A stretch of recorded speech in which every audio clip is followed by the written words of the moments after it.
За бид нэг үеийнхэн 5 төрөлт спортын арга хэмжээ маань амжилттай явагдаж байна.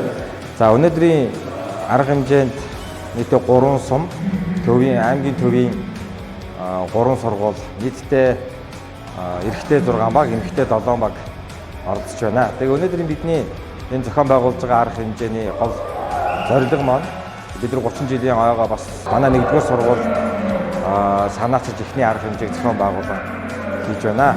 Арга хэмжээний зорилго маань бид нар хамтдаа уулзаж, танилцах, бас нөхөрлөх. Тэгээд цаашдаа бид нар харилцаа холбоогоо бий болгох, бие бинийгээ таньж мэддэг байх маш олон одоо давуу талтай, бас маш олон ач холбогдлыг бид нар агуулж энэ арга хэмжээгээ зохион байгуулж байгаа.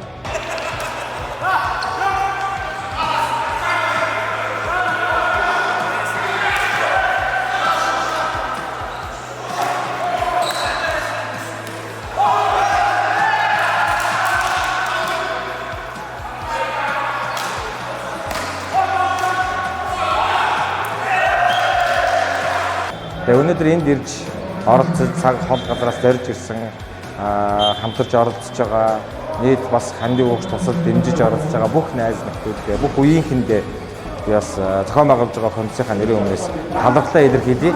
Өнөөдөр бүх арга хэмжээ дуусахгүй маргааш бас чухал арга хэмжээнүүд хүлээж байгаа учраас та бүхнийгээ маргаашаас хүрэлцэн ирээсэй гэж урьж байна. Маргаашийн оройны арга хэмжээ 150 хүний бас хүлээ авалт арга хэмжээ байгаа. Тэгээ та бүхнийг ирж оролцоорой гэж урьж байна.